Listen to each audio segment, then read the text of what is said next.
Order, and welcome everybody to this meeting of the Work and Pensions Select Committee, and for the first evidence session in our inquiry on saving for later life. We're very grateful to the four witnesses, expert witnesses, who joined us this morning. Thank you all very much for being with us.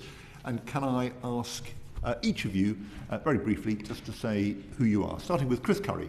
Good morning, thank you very much. My name is Chris Curry, I'm Director of the Pensions Policy Institute. Good morning, my name is Carl Emerson, I'm Deputy Director at the Institute for Fiscal Studies. Nigel People, I'm the Director of Policy and Advocacy at the Pensions and Lifetime Savings Association. And I'm Rob Buell, I'm Head of Long-Term Savings Policy at the Association of British Insurers.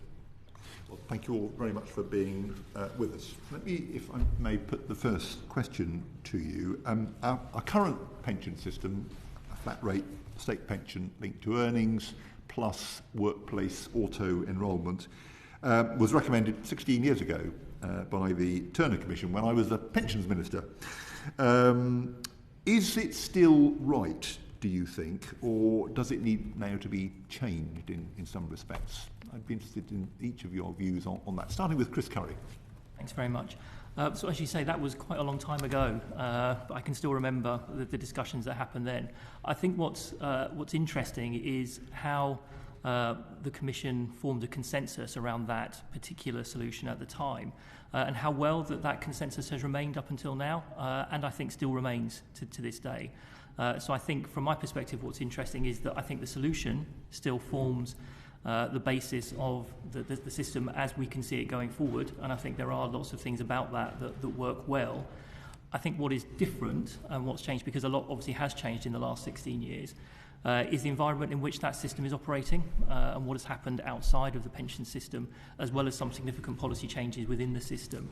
And I think we may potentially have lost sight of what the objectives of the pension system actually are.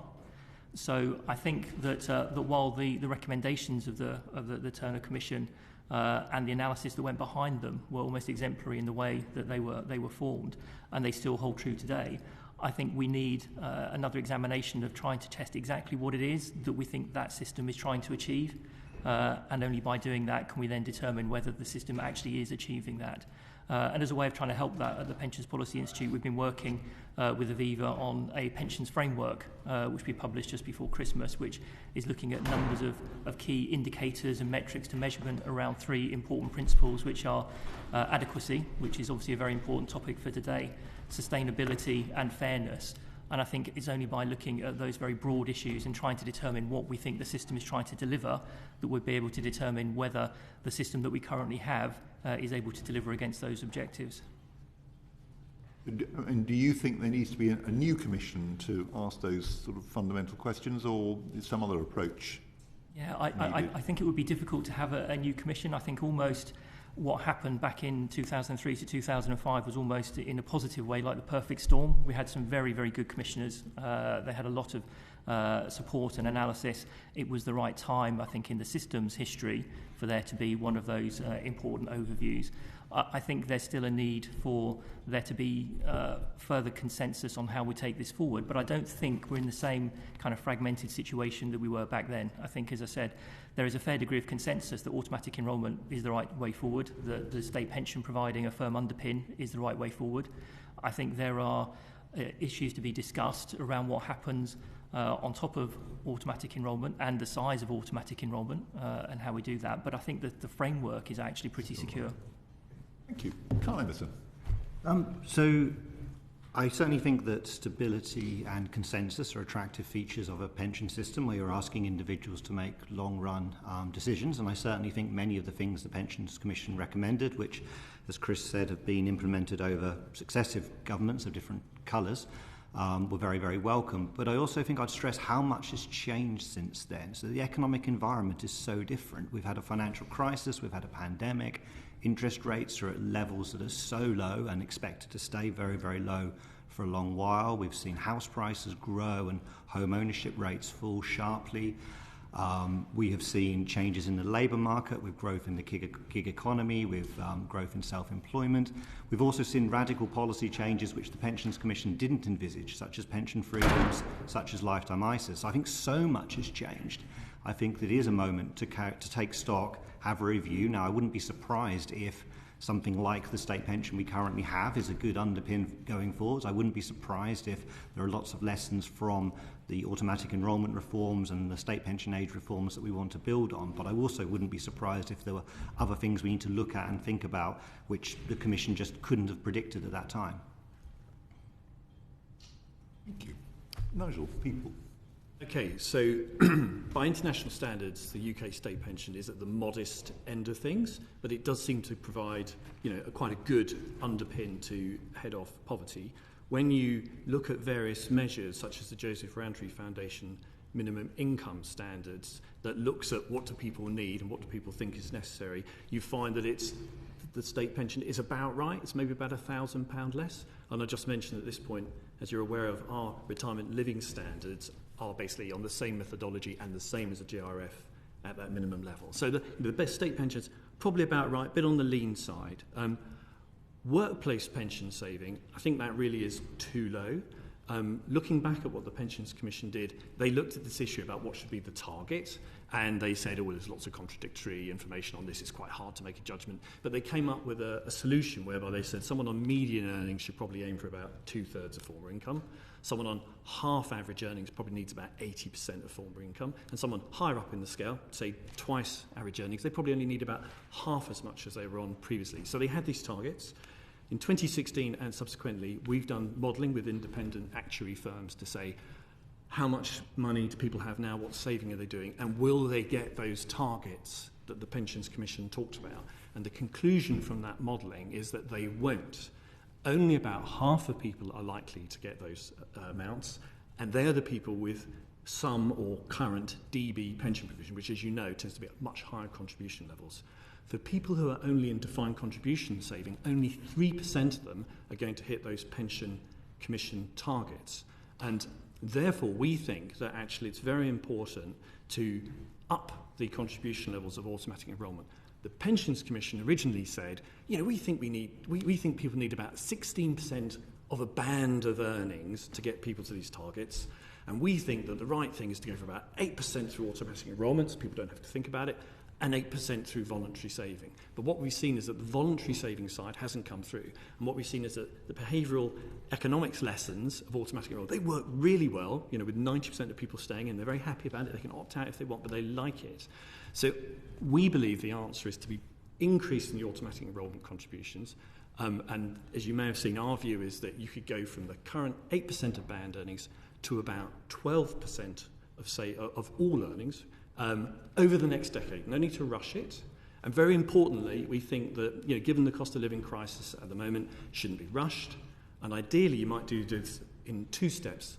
The first step being you increase the employer contribution from 3% to 5%, which would match the employee contribution. Do that by 2030, it would be a levelling up of pension provision. And then you could try and add on an extra % or so after that. So we think that the workplace pension saving, we really need a bit more going in. And there are many issues around this which I know we'll be exploring later on. If I may add one more thing, just on voluntary private pension saving. So there isn't really that much of this about. And this again is because people find it really hard to think about the long term, and they find it really hard to put money away for the future rather than meeting the very many pressing needs that are on them. Things are being done at the moment to try and make that easier for people to engage with things, and so you have the Pensions Dashboards programme, and you've got things like our initiative on the retirement living standards to bring that to life. But frankly, if I was a betting man, I'd put my money on the automatic enrolment lessons rather than trying. Well, let's try on the engagement path, but I wouldn't really be confident it'll come through. Thank you. Rob Yule. Yep, thank you. I agree with much of what's been said, not everything. To your questions, is it still right? Yes. Does it need to change in some ways? Also, yes. So I know we always say it, but it's worth repeating that automatic enrolment's been phenomenally successful, increasing workplace pensions participation, but we do need to see contribution levels increase. How do we go about that? What are the benefits of the Pensions Commission as it was? It's a long-term strategy as well as the consensus-driven approach and cross-party support. I think now we also need to look more holistically at issues beyond pensions, such as debt, housing, as Carl mentioned, and non-pension savings. And if that is to be achieved through a pensions commission, that's great, but we really need a long-term strategy. If I can pick up on the point that Nigel mentioned, it's not an either-or between voluntary savings or increasing auto-enrolment contributions. There is a great deal of voluntary saving, but clearly that isn't done by everybody, and I can come back to that later on when if we talk about self-employed, for example. So yeah, we should be looking at both of those things. Very much indeed. Thank you all. Celine Saxby. Thank you, and thank you all for coming. I'm looking at assessing adequacy, and so obviously there are two main approaches to that assessment: the retirement income standards, where you've got your cost of living based on a basket, and the replacement rates when we're looking at income in working life. And so, what's your view on the best approach? Do you want to go first again, Chris? I think they both have their merits, and I think which one is the best depends on very much what you're looking at and whose perspective you're looking from. So that they measure different things. So the minimum income standards and the approach that's taken with the PLSA retirement living standards is something which probably resonates more with individuals. So it's something that they can understand and see what it is they might be able to achieve. Whether they can understand what that will actually mean for them in retirement and how that will change during retirement is another question. But they're certainly useful in trying to help people see what it is they might want to try and achieve.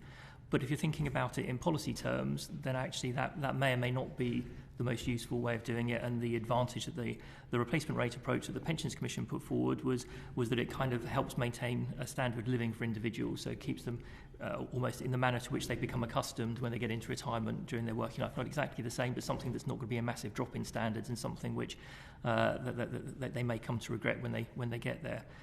I think rather than the definition, I think there is a wider question around what we actually want to include when we're talking about adequacy. So I think it's already come up a couple of times today. On the first instance, that the pension system is now very different, and many pensions in the future are not going to be an income stream. They're going to be a capital lump sum, which people withdraw or take from their defined contribution pension scheme. And so in those kind of circumstances, having an income target doesn't necessarily match up with their experience or what they're planning to do. So is there a case for including some kind of capital measure within the adequacy target as well as an income target? So I think that's one aspect. The other, again, which has come up through things like freedom and choice and voluntary saving, is that a lot of voluntary saving for retirement is no longer done through the pension system. And so it's really important that we take account of what else is happening outside of the pension system in order to determine what assets people have to live in retirement. And just as a way of trying to emphasise that, so as Nigel mentioned earlier, some of the analysis that we and others have done suggests that of the people age over 50 and above but before retirement in the UK, about 45% of them are not likely to end up meeting a target replacement rate based purely on their pension income. But if you include other assets as part of that, then actually that falls to 35%. And if you assume they take account of some of their housing assets as well, then it falls even further to less than 30%. So if you bring in other assets rather than just pensions, then you can change the way that people, or the numbers of people who you think might be comfortable in retirement in different ways. Now, obviously, there are challenges in this. How do you measure these things? How do you assume that just because they have this asset now, it's going to last until retirement? We need to take account of other things like debt. But I think actually there is an opportunity to think much more broadly about what actually retirement means now and how it's supported, and to try and broaden these definitions of adequacy to incorporate other sources of income and asset as well. Thank you. Carl? I definitely think there's a role for both measures. I mean, on the kind of adequate income measure, I think one thing I'd stress is the extent to which, while the state pension might not be a fantastic level of income for many, actually it's much more generous than what we provide to working age individuals, and the gap between the two has been growing. So if you go back 30 years in time and you look at the income we would give somebody who's not in paid work, who's single, ignoring their housing costs, if they're just below the state pension age compared to just above, we'd give them about 30% more if they were just above the state pension age from the state. Now we give them about 130% more. So that gap has just grown and grown and grown. So when thinking about poverty and kind of who's got adequate levels of resources, I think we do need to think about that big cliff edge. It makes it really important that you get the state pension age in the right place for many people. On replacement rates, clearly that's what most people are going to be focused on. As Chris said, they're going to want a living standard in retirement which is some way comparable to what they got to enjoy through their working life. The Pensions Commission approach was to ask people about what kinds of replacement rates they would like, and that's clearly one way of going about it. Some colleagues at the IFS have constructed a simple economic model to ask the question, well, under certain assumptions, what replacement rates would an economic agent want? And this sheds light on what kind of factors matter. And it's really quite interesting. So if the rates of return are lower, people want lower replacement rates, is what this model suggests. So if we buy that, we shouldn't be surprised if, for example, people in today's world want lower replacement rates than people might have wanted, say, 20, 30 years ago, when rates of return were much, much higher. Essentially, to get a certain level of retirement income, you have to give up more today because the price is higher. That's what lower interest rates means. But we also find many other factors affect what replacement rates people might want. How many children they're going to have. If you're going to have more children, you'll want a lower replacement rate than if you're going to have fewer children. How much uncertainty there is in your life about your future earnings. If there's more uncertainty over your future earnings, you'll want to put more away, and that means on average you'll achieve a higher replacement rate than people who are perhaps a bit more sure about how much they'll earn. So I think I'd want to stress that these replacement rates that we tend to construct and use in policy terms are very broad brush, and they won't apply to everybody. Thank you. Nigel, anything to add? So I agree with Chris that target replacement rates are very useful as a policy tool when you're designing the system. And I also agree with Chris that the retirement living standards have a tremendous capacity to engage individuals because they can really picture their future, understand all the different facets of lifestyle, and gives them something to aspire to. The first of those is effectively a kind of expert-led view, albeit based on research.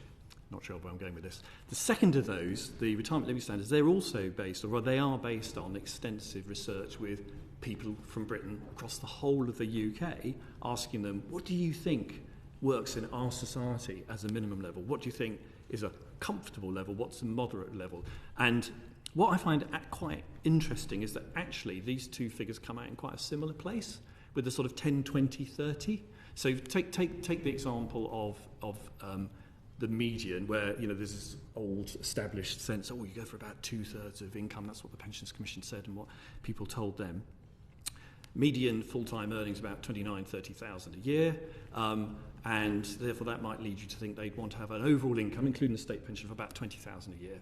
But when you look at the research from the retirement living standards, it comes out in early 20,000s, and you get a similar alignment at the minimum level and at the higher level, the 30k level. So I'm wondering whether there may be some sort of feedback loop about reflecting the society we're in, people's sense of what average earnings are, what their aspirations are. But what I really would like to say is I do feel that this is one of the most important aspects of the pension system, having a clear target that everybody can then work towards, whether it's individual providers and advisors or savers, or the government. And then the other thing I'd like to say on this, actually, just picking up the assets side, I think it's quite brave of me to shake on Chris on an assets issue, given he's the PPI.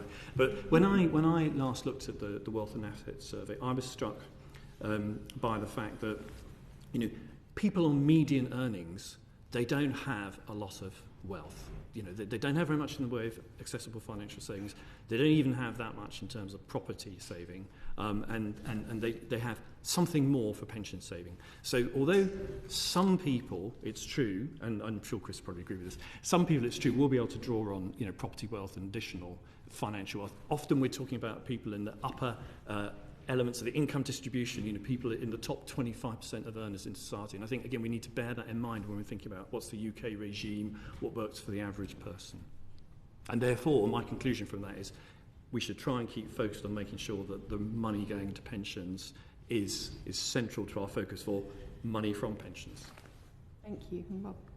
I don't need to add too much more, but from a consumer perspective, I think policymakers need all of those measures and more. And I think critically, where there are gaps and inequalities in adequacy among different groups, I'm sure we'll come on to that. From a consumer perspective, it's a lot to get your head around, and a pounds figure will be more relatable, but we know levels of financial capability and numeracy in the UK are low. Yesterday we announced a partnership with Plain Numbers, which helps providers to communicate in a way that people can more easily comprehend. It also illustrates the importance of dashboards so that people can see all of their pensions together and how they are progressing towards a target that they themselves might set or that might be set for them, and potentially seeing that alongside other wealth. Also worth bearing in mind that a lot of people will assume that they're already on track because they are saving at a level that's been set by the government. Thank you, Chair. Thank you very much. Sir Desmond Swain. Chris, of the 11 million people between the age of 50 and retirement age, apparently 3 million aren't even going to secure a minimum income. So we're not saving enough, and we're facing a crisis of pensioner poverty. Is that correct? Are we sufficiently aware of it? And I suppose, why is it so much more difficult for the younger generations? So there's a number of different things in there which I think is worth trying to unpick. The 3 million figure that you quote is definitely correct. It's from our research that we did, looking at the numbers of people likely to hit different income targets in that group. And you're right, it's quite hard to envisage someone who's not able to hit that very low minimum income standard when the state pension itself is relatively close, as Nigel said earlier, to that. But I think the fact of the matter is we still don't have completely full coverage of the state pension, even with the new state pension in here. Not everybody receives the full amount, and so there are gaps as part of that. And there are people who, for whatever reason, have not benefited from the introduction of automatic enrolment, especially in that older age group. So the kind of 50 to 65, where they may not now be part of the labour market or haven't been since the introduction of automatic enrolment, and so have nothing else to rely on. So it's difficult to say whether there's a pensioner poverty crisis. I mean, I think the numbers have been steadily coming down for pensioner poverty, although recently they've started to tick back up again. I think there are just as many questions for pensioner poverty for those already over retirement age, who may be above poverty when they enter retirement, but potentially slip into poverty as they go through retirement, as those who are kind of coming up to it. But that group already kind of 50 to 65, is very difficult to see what other measures could be taken that would help them substantially, unless it's direct intervention through the state, because it's unlikely to work through the labour market.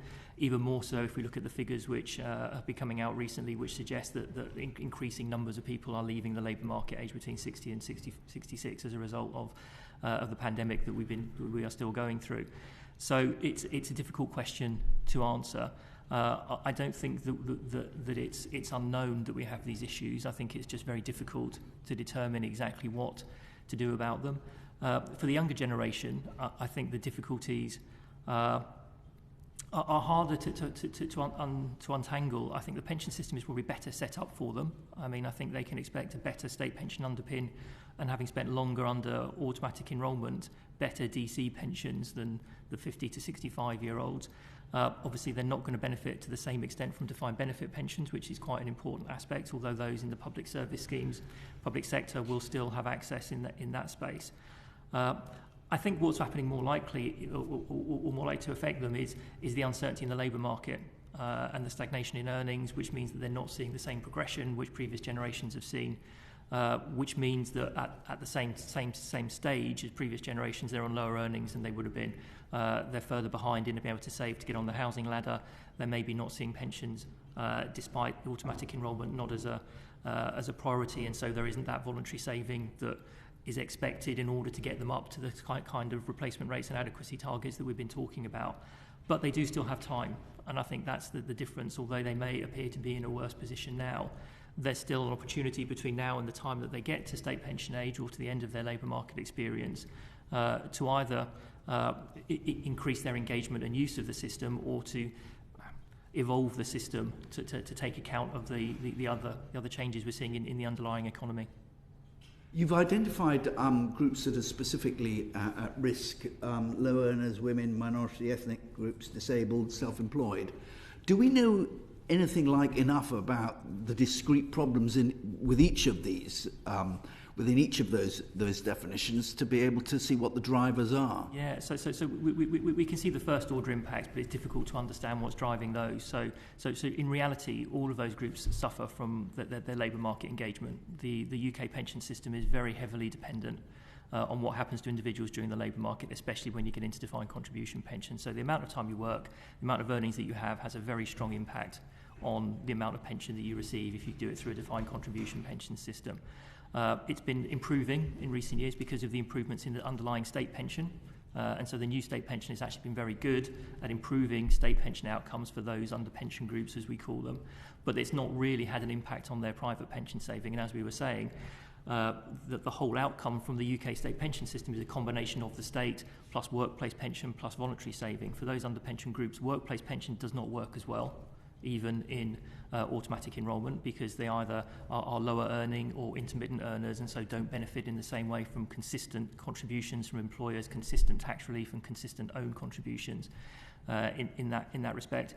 And because they're lower earners with lower income, they're very, very unlikely to be in the voluntary saving market either. So I think what can be done is a lot around the labour market, and I think what is being done is a lot around the labour market and looking at that participation. I think the difficulty is trying to understand what it is that you can do in the labour market that will increase participation and increase earnings in these particular groups. Carl, the IFS believes that some people are saving too much, and as a consequence can't live adequately now. How do we get that balance right? How does the government achieve that? The research you're referring to has been looking at automatic enrolment and some of its effects, and I certainly agree with what was said earlier about, that's a big successful reform that's achieved very, very high levels of coverage.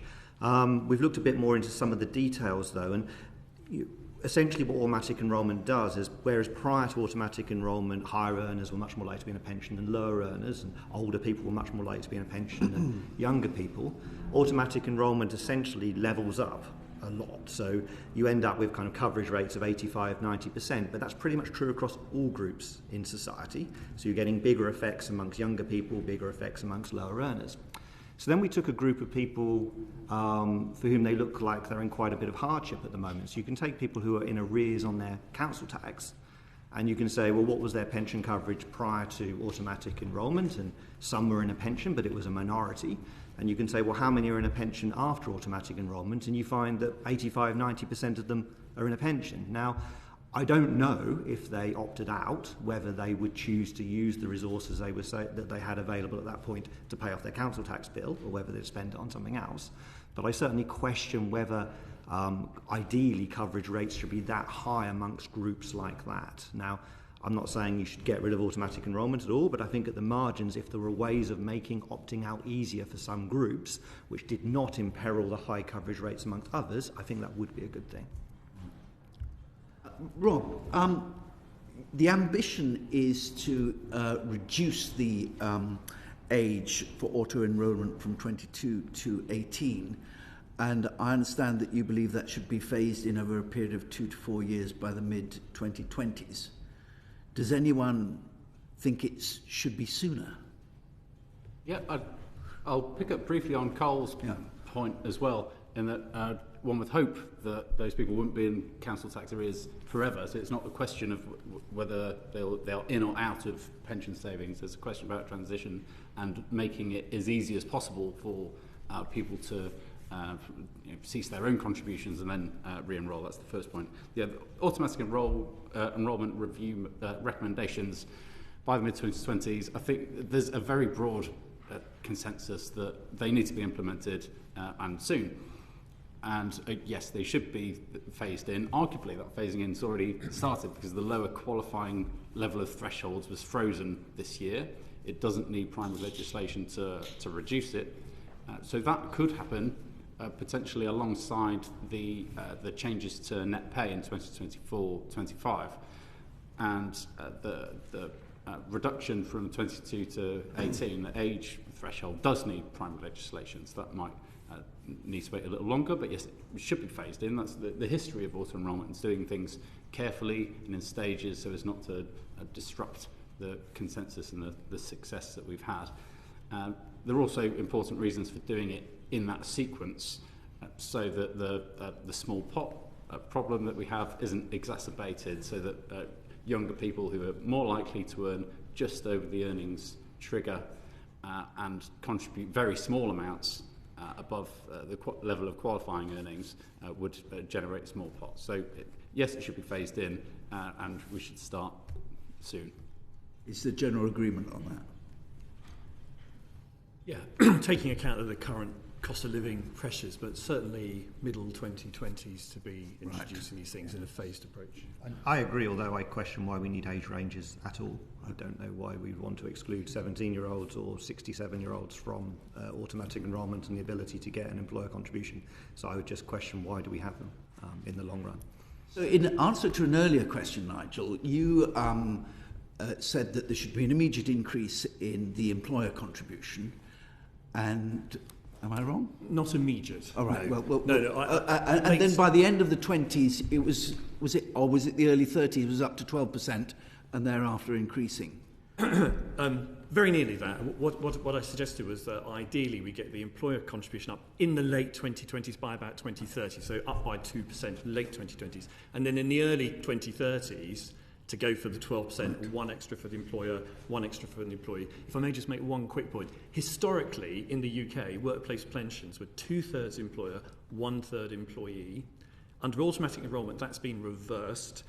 And what we're arguing, many people in the industry feel as well, that it would be better at least to get to 50-50 and to level up the employer contribution. Right. Is that going to be enough? Is there a danger that people would opt out because it's actually too much? And I suppose ultimately, for those people who are approaching retirement, those gradual increases aren't going to do very much for them. What can we do for them? Okay. So is it enough? So these figures are based on the assumption that the Pensions Commission's suggestions around 2/3 for the median, half for someone on higher income, 80% for lower income are about right. Given what we've seen from our retirement living standards research with people across the UK, that probably does feel about right. So really important to have that target. So I think 12% probably is about right. Is there a danger of higher opt-outs? At the moment, as you know, the level of people staying in isn't about 90%. People are very happy. And again, as been mentioned, people assume the government has sorted their pension for them and they're up for it and they stay in. If they're in difficulty, they opt out. Yes, there may be some increase in opt-outs, but we don't know. If there is, if I may, and may I just also mention, under what we're suggesting is only be a small extra cost to the employee. But if there is opt-out, if there is a tendency to opt-out, there may be some alternative approach. So rather than being opt-out the whole of automatic enrolment, you opt down. So, where you might maintain the employer contribution, have but less from you as an employee. So there's those sorts. And then finally, on your third point, I think about people who for the 50s and plus, is it too late? It is pretty too late, actually.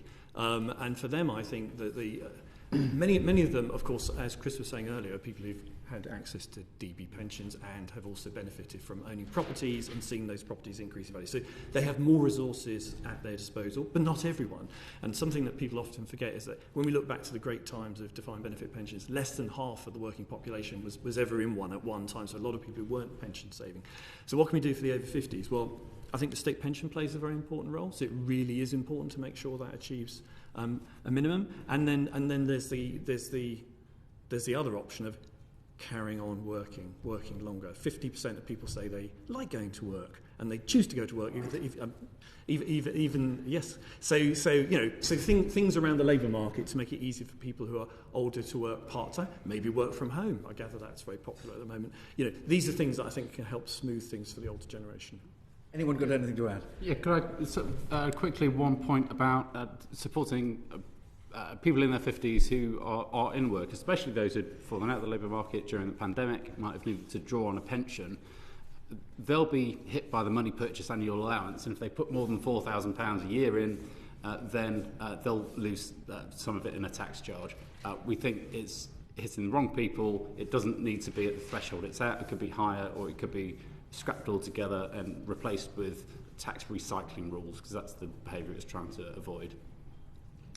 If I could just come in quickly on whether increased contributions will lead to higher opt-outs. I think this is where it's really important where you consider the balance between employer and employee contributions. I think, as Nigel said, we've kind of reversed how much comes from the employer and how much comes from the employee.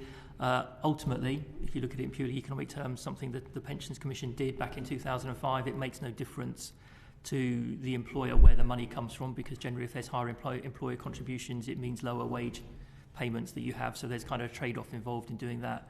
But it makes a very big difference to whether people will opt out or not.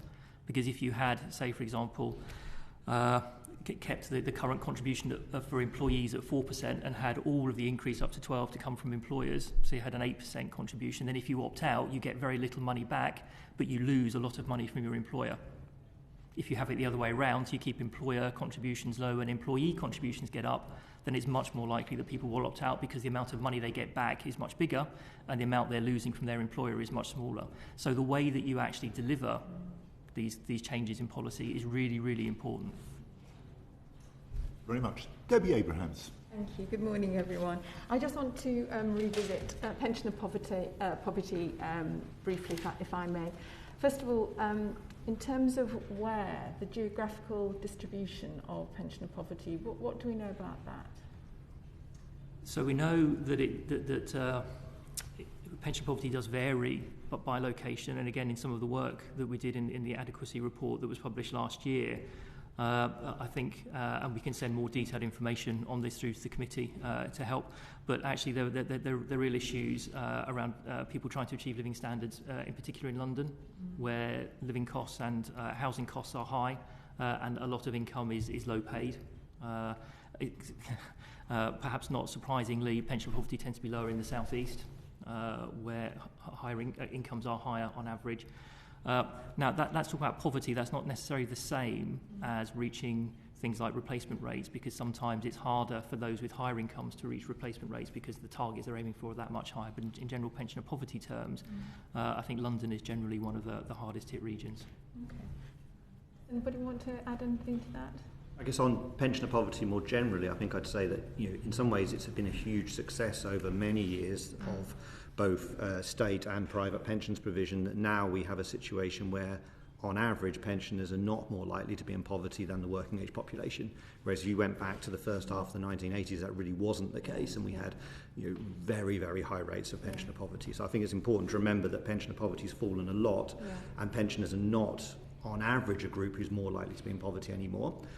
Having said that, I think it's important that we don't get complacent, and I guess going back to my first answer about the Pensions Commission and do we need another review, I guess I worry that in some ways the recent successes, pensioner poverty pretty low, average incomes of recent retirees pretty high, might make policymakers a bit complacent, saying, oh, it's all fixed, we don't need to do anything, whereas pensions policy is actually a very long burn game, and we're already discussing about what can we do to help people in their 50s? Is it too late? Well, maybe we should be worrying about what's the poverty prospects for people in their 30s when they get to retirement and trying to fix it now.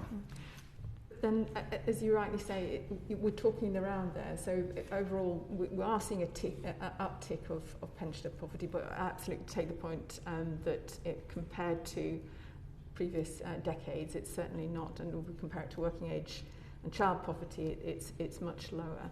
But we are still seeing women, particularly single women, 1 in 5 living in poverty, aren't we? So, and I wondered if without interventions, and we talked about the labour market being a key issue there, not just in terms of access to, but also in terms of progression within. Has anybody done any scenario modelling in terms of what, without any interventions, what we could expect over the next decade in terms of pensioner poverty? I think trying to project and model pensioner poverty is incredibly difficult, mainly because the way in which it's measured in the UK compares the income of people in retirement to the income of the working age population, and so it requires us not just to project the incomes of people in retirement or the people coming up to retirement, so the 50 to 65-year-olds, but also to model the rest of the population of the economy in order to work out what we think average incomes are likely to be. Now we've done work in part. I know the IFS have done work in the past, and I think it's been broadly in the same ballpark, and I think we did project the decrease that has happened. I think recently, I think it's very hard, especially in the pandemic situation, to know what's like to happen with incomes generally across the population as a whole in order to be able to generate poverty projections. But we have done work around what we think is likely to happen to female pensioner incomes and these other underpension groups. We're seeing exactly the same issues that have always historically been there, still remaining with women. The state pension underpin is improving and it is getting better, and we are expecting to see women getting better state pension provision increasingly year on year until I think it's not too long from memory, somewhere in the late 2020s, before a woman reaching state pension age has the same expectation of a state pension as a man reaching state pension age, which is quite a big shift from how it was not that long ago. But I think what we're also seeing is the amount of pension that women have accumulated up until now and their potential to accumulate further between now and the time they get to state pension age or the time that they start to take their pension is still reduced compared to men, and the majority of that does come through the labour market, through lower pay, through lower hours, and in some ways is exacerbated by the pension system in the way in which, for example, the parameters around automatic enrolment are deliberately not including low earners, but also perhaps inadvertently excluding people whose earnings are high enough for them to be automatically enrolled, but maybe across more than one role, and so they're not actually being automatically enrolled even if their earnings are high enough that if you took them together they could be. So there are things that can be done around the margins, but as I said earlier, I think a lot of the differences that we're seeing in pension outcomes, especially for women and for other disadvantaged groups, is driven by the labour market participation. Okay. Final question, very briefly, that on international comparisons, and I think there was an EU report last year as well at the same time looking at adequacy. Are there any lessons we can learn from them? Again, it's difficult to say, but I think where international systems tend to do well for women in particular is where they're more state-based. Okay. So I don't think there are many international systems where there are large-scale private voluntary saving or workplace-based saving where women fare as well as men. Any other contributions from the panel? I mean, relative to other European countries, I would say on the one hand, we spend a lot less on our state pensions. On the other hand, our state pensions are very flat rate. So not spending very much is clearly one way of saving costs, but won't be one way that will push up poverty. But making it flat rate will target resources and actually reduce poverty relative to systems where you give more to people who paid in more who are richer. So the UK kind of, if your objective is poverty reduction, it has one weakness. While we have a relatively low-cost system, it has one big strength in that we've moved to this flat rate system, which essentially is, in some sense, much more generous to people who earn little through their lives relative to people who earn a lot through their lives, because they pay in very different amounts, but they get the same out. I might just add one point on female pension poverty. So one thought here is about thinking about couples and recognising that if there's been a different involvement in the workforce, so say the man has worked more years than the woman, perhaps because of child caring or looking after aged parents, a key issue there is that as a household they've developed a certain level of income, but if I think it's still in 1 in 3 cases where there's a divorce, is that pension being shared evenly between them? And I'm sure you've seen other sort of policy initiatives discussion on this issue about making it more of an automatic element that there should be pension sharing on divorce. So that could be another way into dealing with female pensioner poverty, which isn't about the money in, but more about where do the resources come from. I was going to say exactly the same thing. And one more point, one of the reasons, structural reasons, is a gender pay gap. Now it's different to poverty or career breaks, so more support for carers. That comes back to your question about people in their 50s leaving the labour market. Thank you very much. Thank you. Chris Stevens.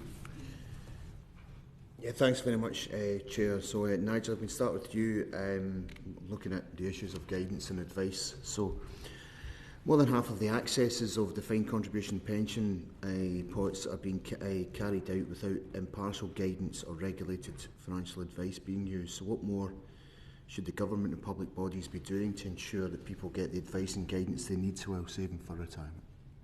Okay, so this is about decumulation of the pots. So I think, so on the one hand, I think some of the proposals that come from this committee at the last stage are very welcome, this idea about limited advice and enhanced guidance. I think that's helpful. But and there's also the suggestion that they should, pensions-wise, should be at least trialling the idea of automatic appointments, and that sounds like a good idea too. But as you may be aware, the PLSA's membership of workplace pension schemes have been thinking about this issue about how to get good outcomes in retirement, so not so much about the advice and guidance bit, but how to get good outcomes.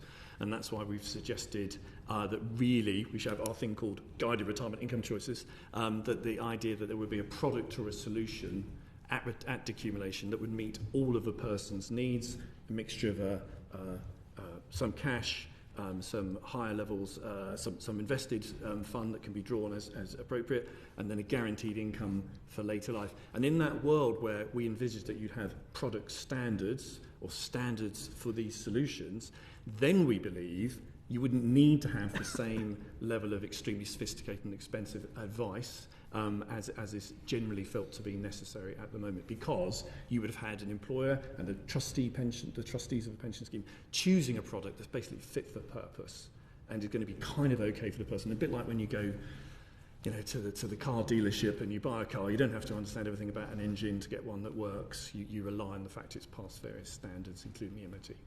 Thanks, that's very helpful. Rob, pension dashboards appear to be at least 2.5 years away.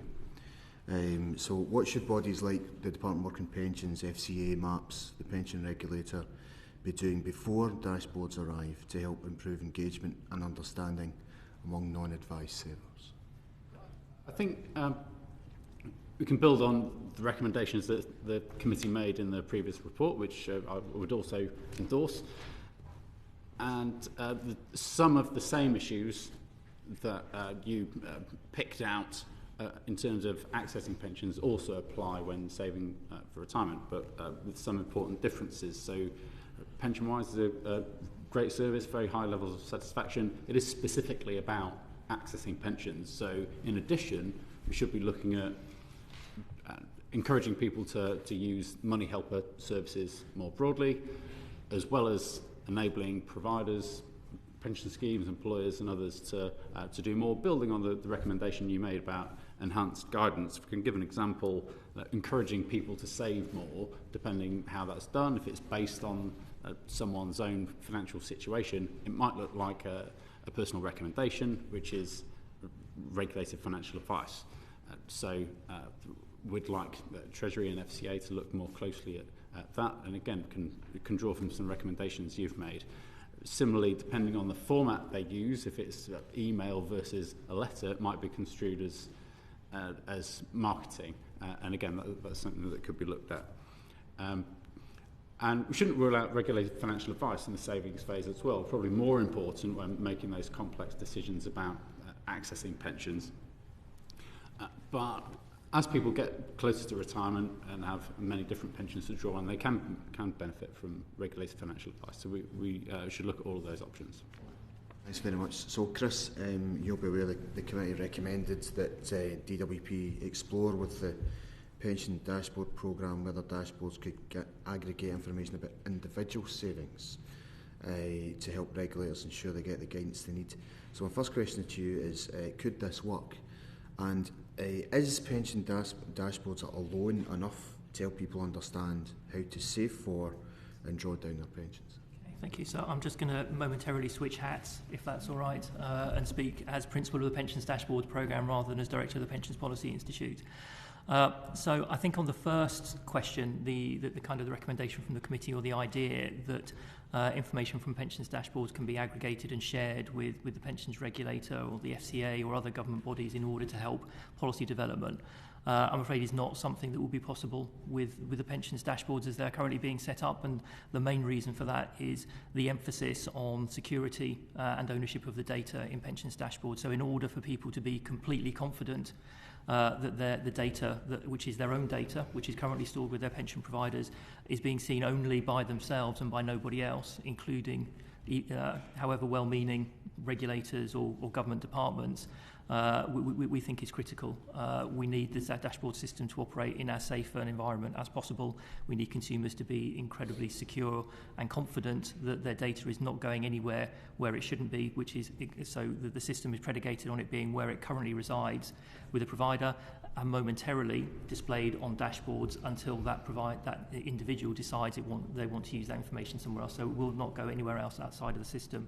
So it's not retained anywhere, it's not stored anywhere, so there is no way in which it can be accessed, which means it's not possible to use it for those kind of policy or research purposes, but also means it's not available to be hacked or scammed or used by anybody else. So the design of the system rules out that kind of data sharing in that way, I'm afraid, so that's not something that would be possible. In terms of dashboards alone being enough, we've always been very clear that dashboards are a really important step and probably the first step in making sure that individuals can understand what they currently have. So finding pensions they may not realise they have entitlements to, and for those and the ones they did know about, actually getting a reasonably current, up-to-date value so they can see what they're worth and be able to bring them all together and see that.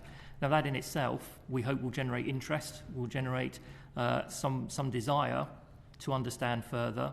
There'll be signposting available within pensions dashboards to help people just move on to something else, so the Money Helper Guidance Service or independent financial advice to help them make some further steps. But we've always been very clear that by itself, all pensions dashboards will help improve people's understanding of their own position. We know that that is not necessarily enough for them to take action or to do things differently, and so we know we're going to have to work with a whole ecosystem around pensions dashboards, potentially a whole new set of arrangements, maybe new policy from the DWP or the Treasury or FCA or regulators in order to help increase people's financial confidence, increase their financial capability and make it easier for them to take the information they get from dashboards and turn it into something concrete for them going forwards. Thanks very much, Chris. So back to you, Rob. The ABI says it's unclear whether signposting to guidance or advice services and dashboards would be considered an advertisement and be banned. So how and when can we resolve that particular issue so that dashboards can play a role in increasing take-up? And also, could you maybe tell us, has any formal legal advice been received on this matter?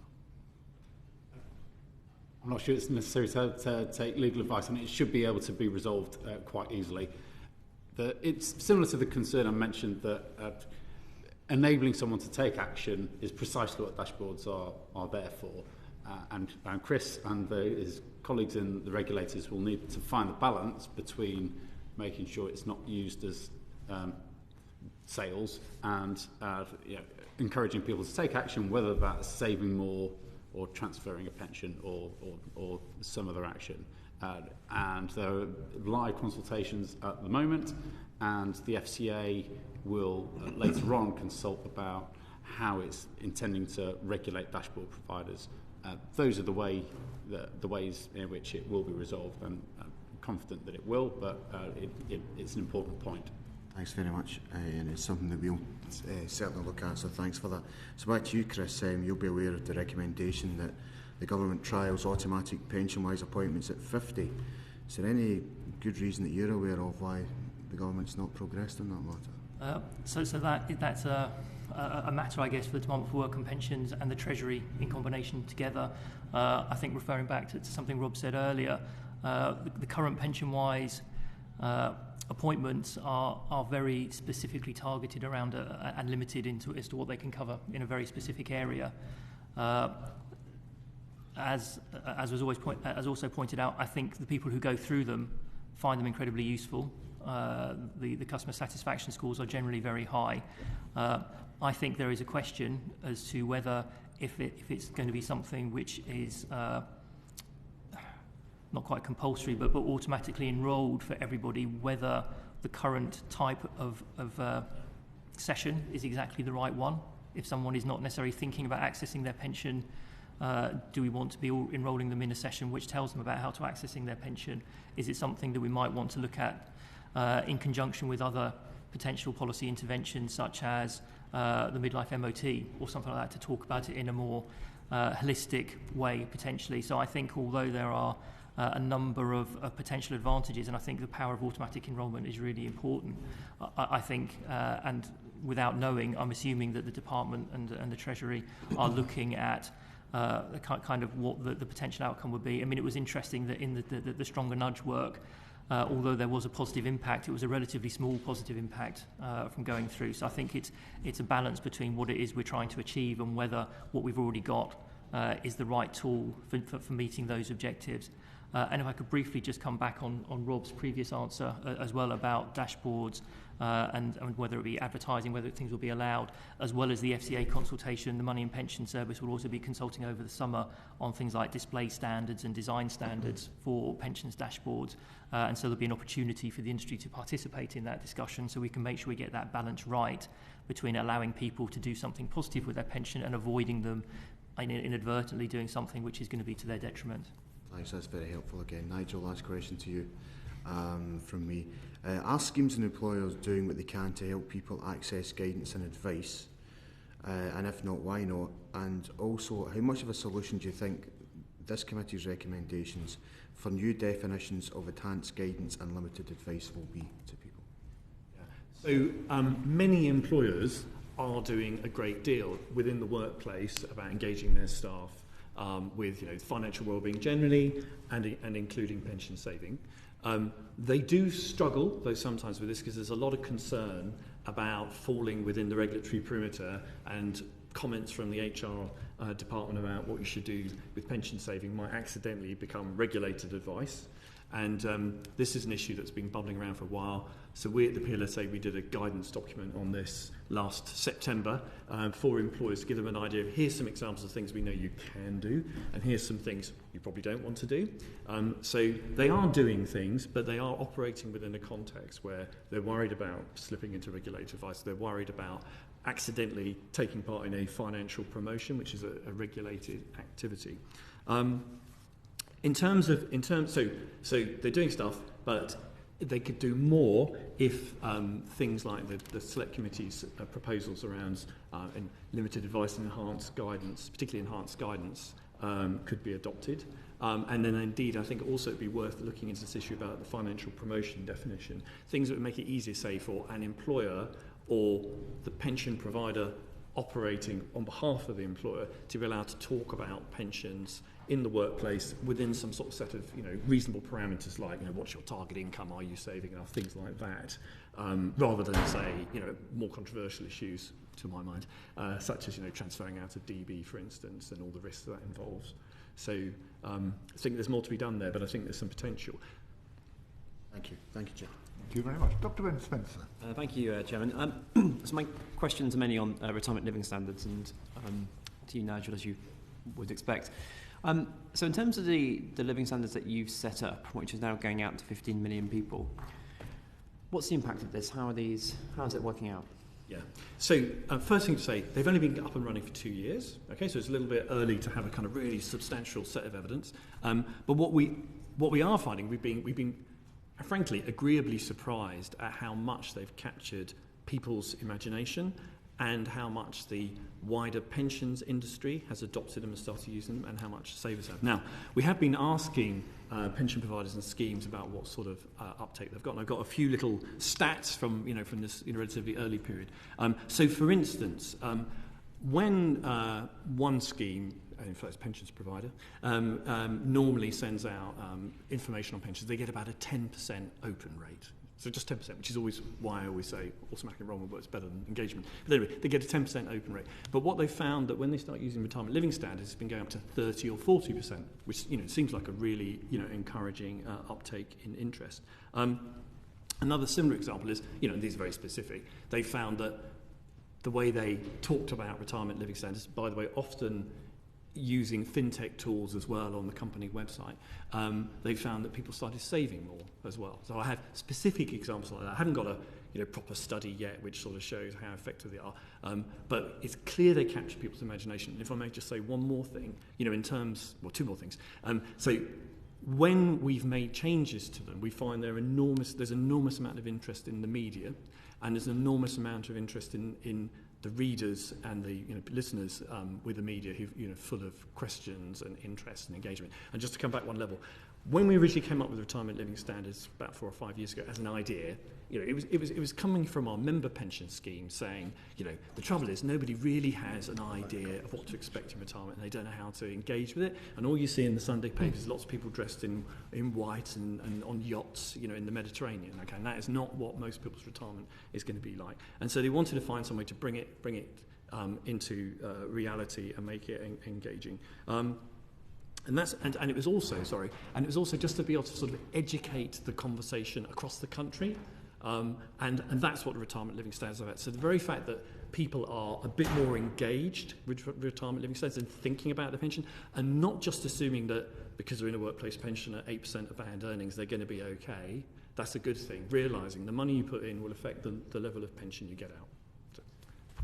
Thank you for your comprehensive pitch, as it were, in terms of the. Way put together. I mean, one of the criticisms about them from the BNC, for example, has been that it's not necessarily clear what you have to do, in a sense, to then achieve those living standards in terms of how much to put in. What would you say back to that? So, obviously, we considered whether we should promote particular savings levels when we came out with retirement living standards. You could say, well, therefore, to achieve this level, you need to save X throughout the whole of your lifetime. But at the time, and it's still the case, we decided not to do that bit because so much depends on how much saving you've got already, what age are you, what are your other financial circumstances. So that's why we said, well, we share with you this research from what the UK population says about 3 levels of income, and you can engage with it. But then it's for others, be it pension schemes, advisors, others, to be able to convert that into some simple rules of thumb. And the way that fintech is developing now. I mean, really quite a lot of the large providers, if you go onto their websites, you'll find that there's stuff to engage people about their saving. They say, where are you now? What do you fancy in terms of your lifestyle? Do you want to do a few more holidays, a few less holidays? More trips to supermarket, fewer trips to the supermarket. Which supermarket is a very important point. And this is what you need to do to achieve that. You might need to put some more money in. Occasionally, you might say you're on target, but that doesn't happen very often. Okay. Is there a risk that it's people might look at it and feel that it's unattainable in terms of achieving that, and they might? Yeah. So I think this is very interesting. So I think it's partly about framing, and it's partly about, for instance, when I talk about this, I always sort of say, well, the state pension will get most people to that minimum level, and actually, if you're on median earnings and you're saving over a lifetime, you'll be well on the way between the minimum and the moderate level. And if you're a couple, because you have shared earnings, you're well up to moderate level. So partly it's about framing. I actually think there may be a case of changing, in fact, the labels so that it could be more clearly seen that the minimum is not just the minimum, actually, it's okay, you can function in society, that the moderate is really quite pleasant and it's what most people live in the UK, and that the top level, is actually, it's the top level, it's probably for the 20%. Okay. Should it go on the dashboard? Sorry? Should it go on the dashboard? Well, we have been suggesting and requesting that it be on the pensions dashboard for years, and at the very least that there is some clear set of targets on the dashboard or accessible from the dashboard to help people with their retirement planning. Because, as Chris just said, the dashboard alone, a series of numbers from your pension scheme, which you may not really understand, won't really mean very much. So we really would like it to be on the dashboard. We hope the Minister will listen to this one day. Chris? Sticking my pensions dashboard hat back on again. So potentially at some point, yes, they could be on the dashboard. They won't be on the first iteration of pensions dashboards. I think I'm a little bit more hopeful than Nigel that people will understand the numbers on dashboards well when they first come out. And we're doing a lot of user testing and research to work out what people will understand and how they will see it. But longer term, absolutely. I mean, I think we will continue, that the dashboard will continue to evolve. The dashboard will continue to be driven by what consumers want and how they best use it. And there will always be underlying user testing and user research going on. I think the desire at the moment is to deliver something which is of use in a reasonable time frame. And I think that once we have that in place, we will then be able to test how well dashboards interact with what's already existing in the system. So as well as the retirement living standards that the PLSA are developing, also some of the other tools and calculators which FinTech are working on, So we would expect the dashboard to be working very closely with a lot of those different functions and a new ecosystem to be developing around pensions dashboards, whether that needs to be on the dashboard itself or whether it's something that can be closely associated with dashboards that people then move on to when they decide that's what they want to do next, then that's an open question. But we will be driven by what consumers understand, what they want, and actually what we think they will find helpful as well as to exactly what ends up on the dashboard at which point. Thanks. I have to say, Nigel sold me. I mean, before when I've looked at my pension stuff, numbers, it's very uninterpretable. But in terms of just seeing through what each breakdown is, it makes it more real in terms of thinking through. Thank you. If I could just add briefly, I think, as Chris said, and as Nigel said, it's information that's accessible from dashboards. And one of the points that DWP is consulting on is whether it should be possible to export data from dashboards so that you can use it in another application, so that these are my targets, this is what I get if I retire at 60, what if I retire at 70, and you can only do that if you're able to use your own data with your own consent, so we hope that will be a part of the dashboard solution. Thank you very much. Can I ask you about pension saving amongst the self-employed, which we've mentioned once or twice? It's much lower now than it was 25 years ago. I'd be interested to know why you think that is, and whether you think through ideas in the current Nest pilot or something else, this can be fixed without an incentive mirroring the employer contributions available to employed people. Who wants to comment on that? Carl? You're certainly right that coverage has fallen very sharply. If you go back to the late 90s, almost half of self-employed people were saving in a pension. It wasn't much lower than the employed population. It fell almost continuously till about 8 years ago, and it's now been running at about just below 20%, so an astonishing change. We did a piece of research to try and look at what explains that, and to be honest, I expected it to be, there's lots of people who are becoming self-employed, they're low, very, very low income, they're only doing it for a bit, and that's where the drop will be, and that's really not what we found. The drop in coverage was most prevalent amongst higher income self-employed people. They're not that well off, but they're better off than other self-employed people, and was much bigger amongst people who've been self-employed for quite a while, 7 years or more. So it was long tenured, in relative terms, better off self-employed, because they were the ones who used to be in pensions, and their coverage rates have fallen the most. So it doesn't really answer the question, except to say it's not all about people just moving into self-employment for a short period of time now, and that didn't used to be the case, or lots of very, very low income self-employed now, and that didn't used to be the case. That's not explaining it. I think the Nest style solutions can help.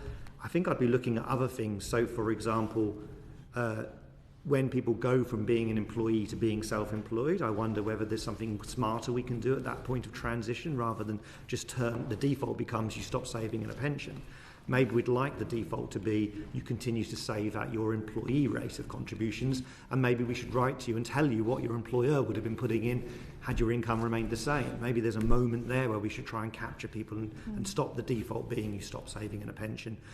Maybe there's smart things we can do around tax returns by telling people, well, you're self-employed, did you know that an employee on the same income would have put this much into their pension? Would you like to do that now? That might be a good moment, because it's also a moment where you can say, and by the way, you'll be getting tax relief on that contribution instantaneously, because you're now filling in that tax return. So I think there's certainly other moments we can look to, which would be kind of based on what we've learned from automatic enrolment, and using that and trying to harness it to boost coverage amongst the self-employed.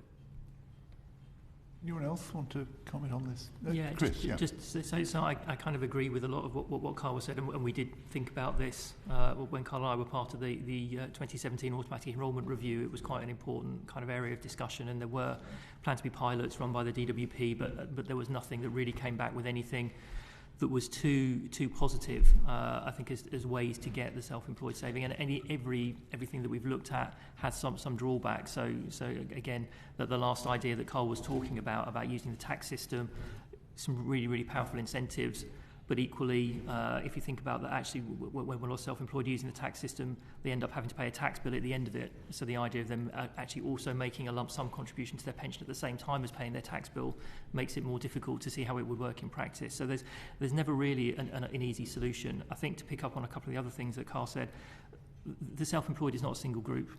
There are so many different types of individual who are bound up within self-employed, and there's not just a single problem, as Carl was saying. The ones you might traditionally assume are fine as self-employed, their pension provision has been falling as well.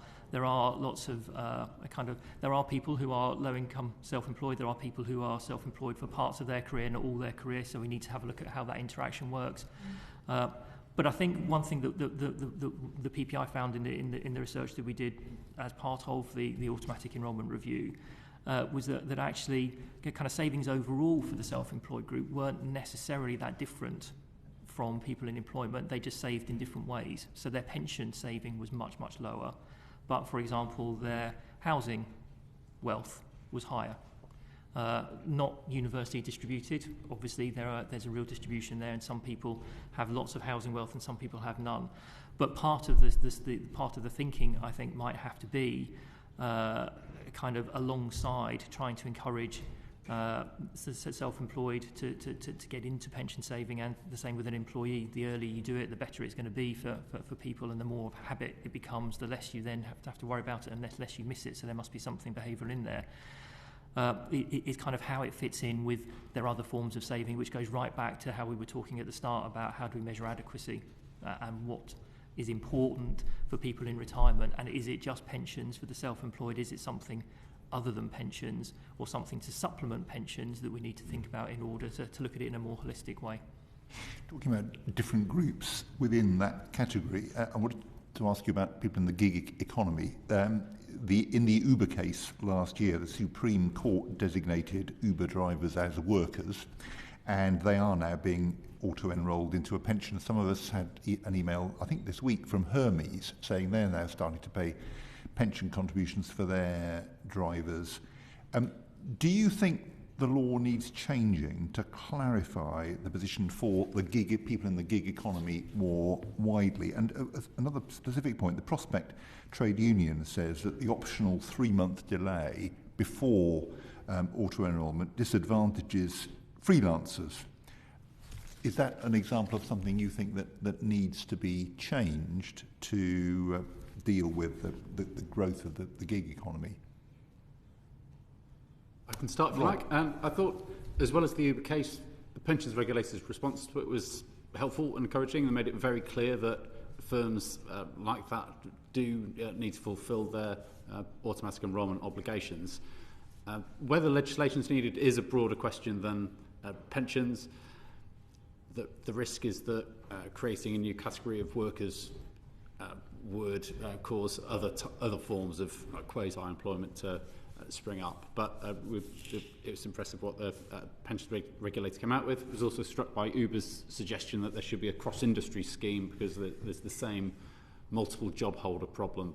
A driver might have the same cab but several different apps that they're working off, so they'd ideally work together. It's easier said than done, but it would be interesting to explore it. And some of the same points we've been mentioning all along, some of them are wider, more structural issues that do need to be addressed. We haven't looked at it since the Uber decision, but prior to that, we were of the view that many gig economy workers would need to be redefined as workers, and that did seem an elegant solution. Happy to go away and look further into this issue to try and work out what could be done. I'll make another point about the waiting period. That could be looked at, but back to the earlier points about the need for a long-term strategy and sequencing in the right way. Again, you would run the risk of freelancers having minute pots from different employers. So once qualifying earnings have been reduced, then that might be a more workable prospect. And actually, I think also it might be worth, and it's not research that we've done, but I don't know if it's research that could be done into looking how many employers actually use the waiting period. So speaking as the PPI as an employer, we don't use the 3-month waiting period. We automatically enrol as soon as people start. So it depends, I guess, on employer behaviour as well as kind of what the law says about the potential waiting period. Thank you. Siobhan Bailey. Thank you. Just thinking about changes in scheme design that would most improve outcomes. And to Carl, I know the IFS have said that although schemes introduced since auto-enrolment operate at low cost, it's not the case for legacy schemes. What would you think the government should be doing for legacy scheme holders, which tend to be older people? So we took some data provided to us by a fintech company which had information on people's historic pensions, and in those data we could see what they were charging, what kinds of returns they achieved, but also how they were invested. And what we found was that so this was predominantly people in their 50s, quite a wealthy group on average. Pensions they'd taken out more recently on average had lower charges than pensions they'd taken out longer ago. We found no evidence that the returns that they were achieving varied across whether the pension was one that took out recently or one that was taken out longer ago. So it wasn't the case that the more expensive schemes were delivering, at least in recent years, better performance.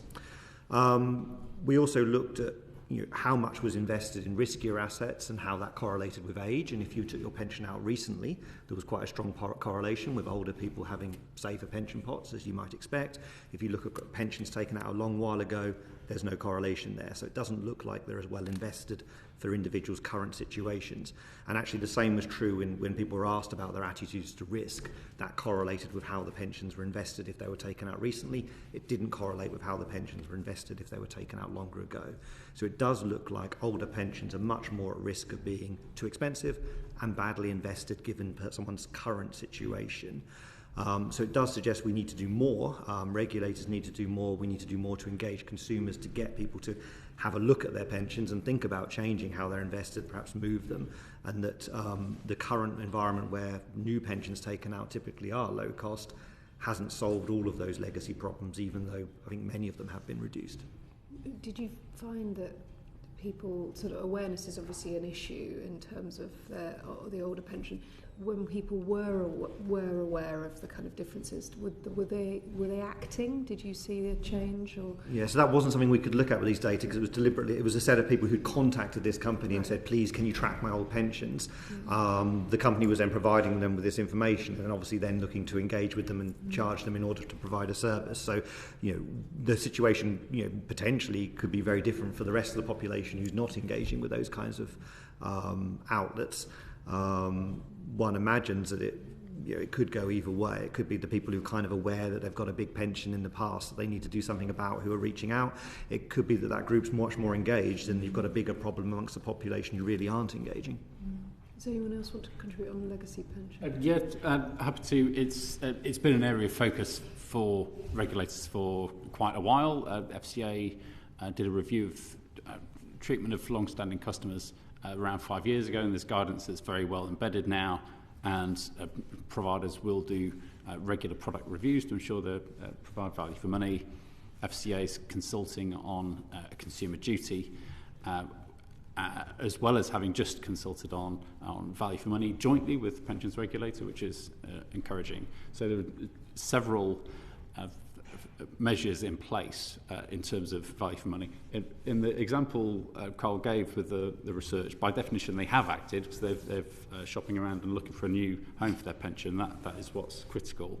And very tentatively disagreeing with the IFS is not necessarily the case that if someone has started to de-risk their pension as they approach retirement, that's good, and if they remain invested in riskier assets, that's bad.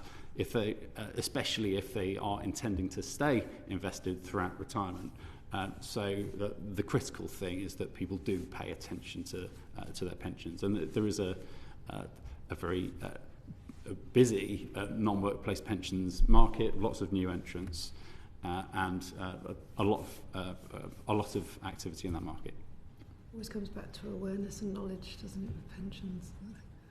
I've got one small point to add on this, is that my understanding is that pension providers and insurance industry and more widely have have done quite a lot of reaching out to holders of these legacy pensions with the high levels of charges. But the part of the problem is where they haven't got the data for the people, because people have moved around and they've not updated their pension provider. And so I think there is a sort of subgroup of people who've lost contact with their pension. Now, it may be, and goodness knows what journey this is going to be like, but as the dashboards get up and running over the next year or two, I think, we will be seeing, further and further ways of enhancement of data and reconnection of people, and that might help solve these other problems as well. Yeah. More to say on that if we've got time.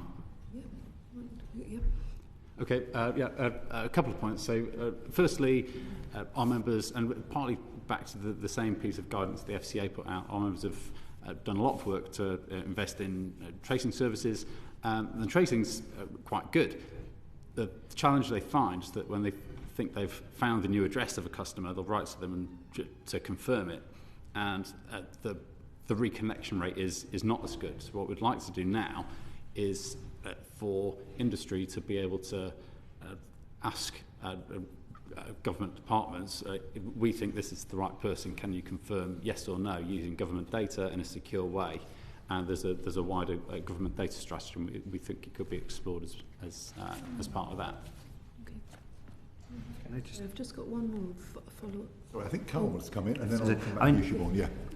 In some ways, the version of automatic enrolment we've introduced in the UK is going to make these issues kind of worse and much more important, in that you work for an employer, you're enrolled into a pension, you move to another employer, you're enrolled in a different pension, and you move to another employer, and then you're enrolled in another pension.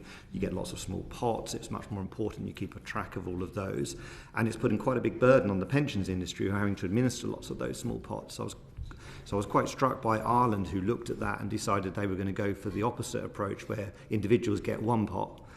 That puts more burden on employers because, speaking as the IFS, we have about 70 people on our payroll. We enrol them all into one pension. In the Irish model, you'd have to enrol them into their pension, which could be with 70 different providers, but it would be much less burdensome on the pensions industry and perhaps easier for individuals to keep a track of where they're at. So in some ways, we've baked this in with the version of automatic enrolment we've gone for. We have to live with that and therefore try and tackle problems of engagement and a connection with old pensions, and it makes it much more important. Or we do something very, very radical and change the system, which would move the burden much more away from the industry and individuals and much more towards employers. Can I just quickly comment on that point, because it's a major issue. I think it's important to recognise that the model that we currently have in the UK, which is employer workplace based, has the advantage of keeping the employer bound in and committed to the pension. And historically, that's how we've done things in the UK, with a contribution from the employer, which makes the whole achieving adequacy targets much, much easier. And therefore, we don't think it's a good idea to be moving away from a model where the employer plays a key role like that. And instead it becomes a sort of more like bank accounts, where and you can imagine just having some minimum statutory requirement, which probably won't be enough. And very briefly, finally, I should add that the small pot challenge that we face is an example where industry and government have worked together. That's ongoing. We're doing a project with the PLSA involving many others from the sector, and happy to provide more information to the committee as that progresses, because it's quite relevant to this inquiry. Just to you for the ABI, I know you've said that you'd like to see government and industry foster a culture of value for money where investment returns are as important as price. We're kind of interested to know is how that doesn't undermine the price cap, which has been, the charge cap, which has been so effective in driving costs down. What's your views on that, and do others agree? It shouldn't undermine the charge cap. Of course, price is an important part of value for money, but it's not the only part, and we're pleased that the government and regulators agree. The FCA have recently consulted jointly with the TPR, in line with the committee's recommendation, on metrics for value for money, and they categorise the three main measures as investment performance, cost and charges, and customer service. And we think that's broadly right, although there is a lot in that third customer service bucket, including things that you take for granted but are really important, like quality of governance, quality of admin, and things people value, like is there an app or transfers done quickly. So we're encouraged by the direction of that. anybody else undermining the charge cap? Yeah, just to come in, I mean, I think we've done some work with the pensions regulator in this space, and I think it's very similar lines to what Rob was talking about. I mean, value for money is probably the most important aspect when you look at the whole performance of a pension outside of contributions. It's probably the thing which determines outcomes most in pension provision. I think we would probably, all the work that we did suggested that internationally you might want to separate out kind of administration and governance from customer service, so you've got a much more focused engagement level, thinking about the customer, but make sure that the things are administered and governed properly, because I think there are big problems if that doesn't happen. I think some of the examples we've seen in Australia can demonstrate that. But I think there's always this trade-off between wanting to get the best overall net return and net performance, and so that for that you need to look at the investment return and investment performance, which could be managing volatility as well as looking for the right return and getting the right set of outcomes, and the price and the charges for doing that. Research that we've done over the past 2 to 3 years, it suggests that actually it can be feasible to do that without undermining charge caps, and I think there are examples in different parts of the industry where that is happening. So I don't think it's an either or. I don't think you have to say, well, we can expand investments and look at different ways of getting better returns for our members, but we can't do it within the charge cap. I think you can actually try and balance that together and make them both work. Just to add to that, if I may, so the average charge rate is about 0.4, 0.5%, so it's well below the charge cap of 0.75%. My other observation, though, is it is true that currently, particularly within trust-based pension provision, the trustees are very, very focused on keeping costs very low, that does actually, I think, probably have. It's probably a good thing that instead they're encouraged to think a bit more about value for money rather than just the costs going in, because hopefully you'll get better things coming out of it, like better service and engagement for the savers, better investment returns, etc. Thank you, Siobhan. Can I just finally a couple of points with you, Nigel? We talked earlier about the gender pensions issues. PLSA has made a couple of suggestions in this area. I just wondered if you could tell us about them. One is that you've said it would now be possible to auto-enrol people with several low-paid jobs, picking up a point Chris made earlier, who don't earn enough from any one job to be auto-enrolled. I'd be interested to know how you think that could work. And the other point is that you've supported encouraging employers to maintain pension contributions during maternity leave. And how practical, feasible do you think that is? Those two issues. Okay, so on the first of those points, so the issue about people actually earning more than 10,000 a year, but because they do part-time jobs, it's spread out there, they're falling under the 10k threshold, and it particularly affects women more than men because they tend to do more part-time work, is a really important one. It seems crazy there's this group of people missing out. We think that the solution here is probably working through the tax system in some way, talking with HMRC about making tax digital, and there may be, and this is a bit of a Rubicon, there may also be a result of the dashboard in a few years' time where you can have a more collective view of person's overall income and savings, that you might be able to find a way to encourage them. So we don't have a specific proposal in this area, but it does sort of feel, here we are. I like to tell my team we're in the 21st century, and they kind of laugh at me and point out that's 22 years ago. But it does feel that, given all the developments in digital and tech and with tax, it ought to be possible to kind of re-grapple with this and try and find a solution on the multiple pots. So on the question of employers paying pension contributions during maternity leave, well, it's kind of like, why not really? Because this is a big societal issue, really, and it's about how does society, treat its ability to reproduce and to help different people, different genders, and different generations. So I think philosophically it seems entirely justified and reasonable in our current social political view, but the key will therefore be getting employers on board with that. I know that in other conversations that I take part in on things like the living pension, which is a link to the living wage idea, there are some employers that are very committed to trying to improve pension provision, and I think it's something that's really worth pursuing. Anyone else? Any comments on either of those points? On gender pensions gap more generally, some similar themes to a lot of what we've been saying. There are some things that we can change in the pension system to help, like make pension saving work better for lower earners, and sharing wealth within households better. In the extreme case of divorce is one, but also a non-earning spouse can contribute to a pension and get tax relief on it. The threshold of that is quite low and hasn't increased for a long time.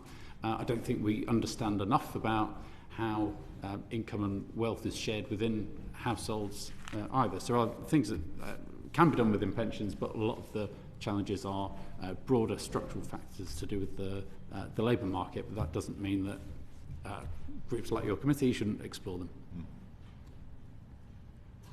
Okay. Oh, sorry, Debbie Apex. Sorry, I just wondered if I could ask one final one, please, Jim. And that's in terms of whether you think the state pension age recognises that for women we now are seeing a decline in life expectancy. And that is a national, I mean, we've known that since 2015. Certainly in deprived areas, life expectancy is also decreasing. Is that recognised? So I think it was Nigel that said quite early on that state pension age reform should continue, and I wasn't sure whether you were meaning that the increase in state pension age should also continue. Shall I chip in a few thoughts on that? Because I think I didn't say that I thought the state pension age should change. No, I think that might have been one of the think tankers. That might have been one of the think tankers to my side. So women's longevity is still higher than men's longevity. So arguably, you know, the current compromise whereby both men and women have the same state pension age seems reasonable, rather than, say, adjusting it. Separate to that, this issue about should the state pension age, the issue you raised, well, what about the fact there's very different longevity in different parts of society and across the UK? You know, and so some people say, oh, well, you should lower the state pension age for certain. So there is a consultation going on at the moment about exploring about whether there should be a postcode linkage to the state pension, which I just think in practical terms couldn't possibly work, could it? Because obviously everybody could move to the area with the lowest state pension age. But so therefore I don't really think it is feasible to be altering the state pension age down in any way. Hopefully it wouldn't go up too much more than it is already because of the issues that you've talked about. That's what I got. I mean, so for women, the state pension age has risen from 60 to 66 in recent years. So that's a big increase. It's still the case that a 50-year-old woman today wouldn't expect to receive her state pension for less long than a 50-year-old woman, say, 50 years ago, because of the increases in longevity at older ages over that period. So I think that still gives quite a strong case for having increased the state pension age. Comes back to what I said earlier. I think we probably should just think more about how the system works for people who are just below the state pension age. If the state pension age is increased, it exposes you to the working age benefit system for longer, and that's much less generous than the state pension system. So I think where there hasn't been enough thought is, how does universal credit work for people who are in the last few years before they reach the state pension age? What work search requirements do we put on people? How do we do the health test? Should those things be the same as they are for the whole of the working age population, or should they be different?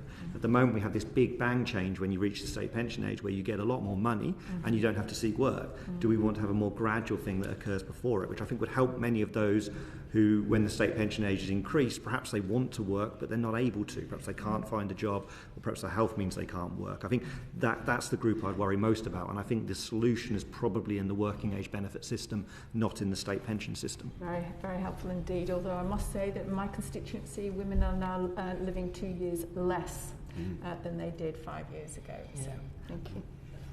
Thank you very much. Thank you all. That's been a very, very helpful, useful session for us for starting off our inquiry. That concludes the questions we wanted to put to you. Thank you very much indeed. We are going to carry on with our meeting because we're going to have a discussion about who else we'd like to hear from in the course of the inquiry in the light of what you've told us. But thank you very much for joining us this morning and giving us very helpful answers. Thank you all. Thank you. Thank you. Thank you.